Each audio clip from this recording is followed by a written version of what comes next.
आपण पाहणार आहोत कटोरीला टक्स कसा द्यायचा आणि तो कसा फिनिशिंगमध्ये द्यायचा. तसेच कटोरीला टक्स देऊन झाल्यानंतर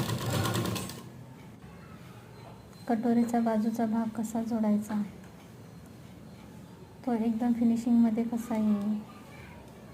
आणि हो, तसंच कटोरी एकदम फिनिशिंगमध्ये येण्यासाठी परफेक्टली टक्स देणे किती महत्त्वाचे आहे. अशाच प्रकारे आपण असे दोन्ही प्रकारे भाग ठेवायचे कटोरीवरती. नंतर ते फिनिशिंगमध्ये कसे येतील ते पाहिजे. तशाच प्रकारे ते आता मशीनवरती शिलाई देऊन जोडून घ्यायची. दोन्ही भागांना व्यवस्थितपणे शिलाई देऊन घ्यायची,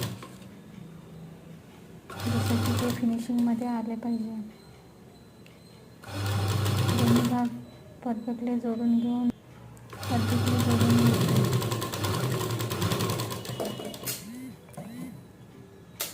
अशा प्रकारे तुम्ही बघू शकता आपले दोन्ही भाग कसे जोडून होते ते. परत त्याच्यावरती डबल पास घालून घ्यायची शिलाई. अशी शिलाई घालून घेतल्यानंतर परफेक्टली फिनिशिंग दिसून येते.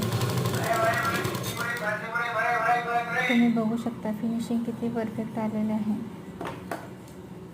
आता असे दोन्ही भाग आपले तयार झालेले दिसतील आपल्याला. नंतर क्रॉसपट्टी त्याच्यावरती जोडून घ्यायची. दोन्हीही भागावरती अशा प्रकारे क्रॉसपट्टी ठेवून ती मशीनवरती जोडून घ्यायची. अशा प्रकारे ते जोडली जाते. ते क्रॉसपट्टी जोडताना सिंगल शिलाई न घालता आपण डबल शिलाई घालून घ्यायची. त्याच्यावरती शिलाई घातल्याने ते पक्की शिलाई बनवली जाते. फिनिशिंग येते, आपण पाहू शकता. दुसऱ्या बाजूलाही अशीच क्रॉसपट्टी जोडली जाते आणि तशीच आपण जोडून घेऊ.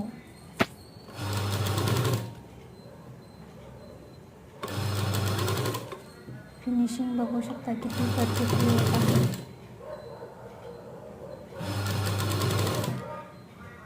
असे जर फिनिशिंग ब्लाउज शिवायचे असतील, शिवून घ्यायचे असतील तर नक्कीच आपल्याला सबस्क्राईब करा, लाईक करा आणि शेअर करा.